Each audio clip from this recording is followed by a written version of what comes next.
বিশ্বকাপে টিকে রইল লামিন ইয়ামালেরা। পর্তুগালের বিদায়ের সাথে রোনালদোর হলো চিরবিদায়। প্রিয় দর্শক, বিশ্বকাপ থেকে বিদায় নিল ক্রিস্টিয়ানো রোনালদোর পর্তুগাল।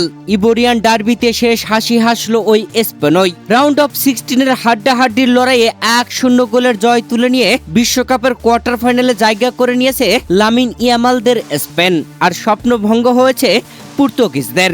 ম্যাচ জুড়ে দুই দলই আক্রমণ পাল্টা আক্রমণে জমিয়ে তুলেছিল লড়াই। ক্রিস্টিয়ানো রোনালদো, ব্রুনো ফার্নান্দেস ও জোয়াও ফেলিক্সরা বারবার চেষ্টা করেও স্পেনের রক্ষণ ভাঙতে পারেনি।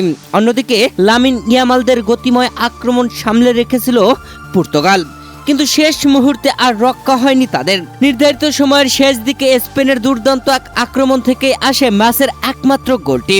সেই গোলই শেষ হয়ে যায় পর্তুগালের বিশ্বকাপের যাত্রা।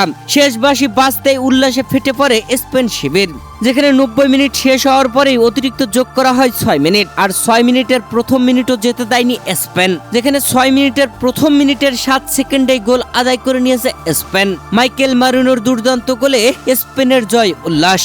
আর হতাশায় ভেঙে পড়ে রোনালদোরা।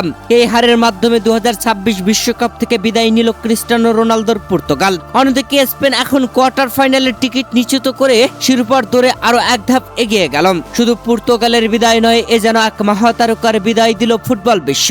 হারাধনের 4 ছেলে 3 ছেলেই নিল বিদায়। প্রিয় দর্শক, বিশ্বকাপ থেকে ক্রোয়েশিয়া বিদায় নিয়েছে, আর ক্রোয়েশিয়ার জার্সিতে খেলতে দেখা যাবে না লুকা মদ্রিককে। বিশ্বকাপ থেকে বিদায় নিয়েছে ব্রাজিল, তবে বিশ্বকাপে আর কখনো দেখা যাবে না নেইমার জুনিয়রকে।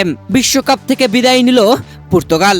পর্তুগালের লাল সবুজ জার্সি থেকে চির বিদায় নিলেন পর্তুগিজ এই মহাতারকা। ক্রিস্টিয়ানো রোনালদোকে আর দেখা যাবে না পর্তুগালের লাল সবুজ জার্সিতে। প্রিয় দর্শক, ক্রিস্টিয়ানো রোনালদোকে আপনারা কতটুকু মিস করবেন নেইমার ও ক্রোয়েশিয়ার লুকা মদ্রিককে? ফুটবলের এই মহাতারকাদের সম্পর্কে আপনাদের মতামত কি জানাবেন অবশ্যই কমেন্ট করে।